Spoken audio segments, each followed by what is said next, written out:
Hello viewers, আসসালামু আলাইকুম। Defence always update 24 চ্যানেলে সবাইকে স্বাগতম। আবার নতুন আরেকটি ভিডিও নিয়ে আপনাদের মাঝে হাজির হলাম। তো ভিউয়ার্স, আপনারা সবাই জানেন বাংলাদেশ পুলিশ কনস্টেবলের নতুন নিয়োগ বিজ্ঞপ্তি প্রকাশিত হয়েছে। এখানে প্রায় 42 জন লোক নেওয়া হবে। তো ভিউয়ার্স, মাঠে যাওয়ার জন্য কী কী যোগ্যতা লাগবে বা কী কী কাগজপত্র লাগবে এইসব নিয়ে আজকের ভিডিওটা যদি ভালো লাগে অবশ্যই চ্যানেলটা সাবস্ক্রাইব করে আমাদের পাশে থাকবেন। তো ভিউয়ার্স, বেশি কথা না বলে চলেন ভিডিওটা শুরু করা যাক।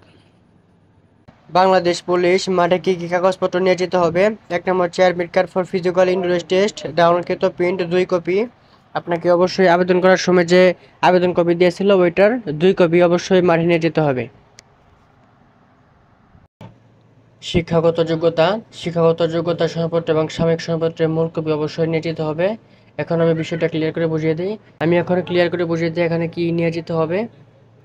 আপনার যারা এসএসসি পরীক্ষা পাশ করে বাংলাদেশ পুলিশ কনস্টেবল আবেদন করেছেন, এসএসসি পরীক্ষার সার্টিফিকেট স্কুল থেকে সংগ্রহ করে মূল কপি এবং ফটোকপি মাঠে নিয়ে যাবেন।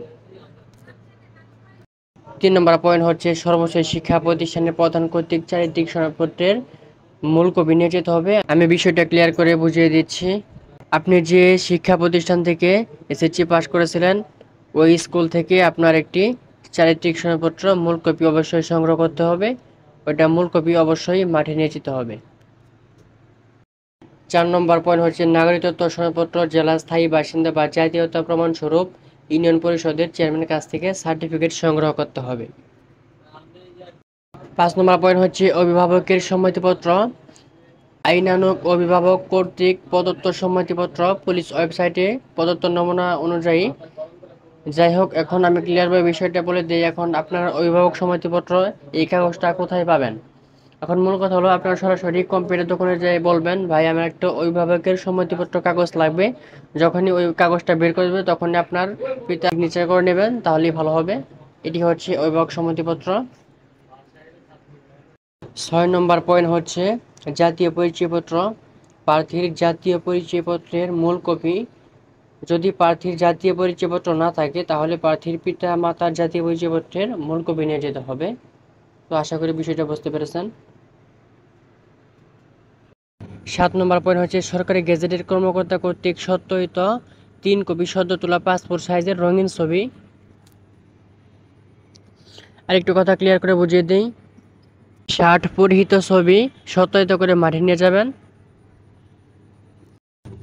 8 নম্বর পয়েন্ট হচ্ছে মুক্তিযোদ্ধা, শহীদ মুক্তিযোদ্ধা ও বীরাঙ্গনা সন্তানের ক্ষেত্রে প্রমাণক মুক্তিযোদ্ধার নাম লাল, মুক্তিবার্তা থাকলে লাল মুক্তিবার্তা সত্যায়িত অনুলিপি, মুক্তিযোদ্ধার নাম ভারতীয় তালিকায় থাকলে ভারতীয় তালিকায় সত্যায়িত অনুলিপি, মুক্তিযোদ্ধার নামে জারিকৃত গেজেটের মূল কপি অবশ্যই নিয়ে যেতে হবে। 9 নম্বর পয়েন্ট হচ্ছে ক্ষুদ্র নিগোষ্ঠী কোটা প্রার্থীদের ক্ষেত্রে প্রমাণস্বরূপ তাদের রাজ্য নিগোষ্ঠীর প্রধান অথবা জেলা প্রশাসক উপজেলা নির্বাহী অফিসার কর্তৃক প্রদত্ত সনদপত্রের মূল কপি অবশ্যই নিয়ে যেতে হবে। 10 নম্বর পয়েন্ট হচ্ছে শারীরিক প্রতিবন্ধী ক্ষেত্রে সুবর্ণ নাগরিক কার্ড মূল কপি। 11 নম্বর পয়েন্ট হচ্ছে তৃতীয় লিঙ্গের ক্ষেত্রে জেলা সিভিল সার্জন কর্তৃক প্রদত্ত প্রত্যয়নপত্র নিয়ে যেতে হবে। তো ভিউয়ার্স, এই ছিল আজকে ভিডিও যদি ভালো লাগে অবশ্যই চ্যানেলটা সাবস্ক্রাইব করে বেল বাটন অন করে রাখেন। কোনো কিছু বুঝতে থাকলে অবশ্যই কমেন্ট করবেন। তো ভিউয়ার্স, সকলে ভালো থাকেন, সুস্থ থাকেন। আসসালামু আলাইকুম।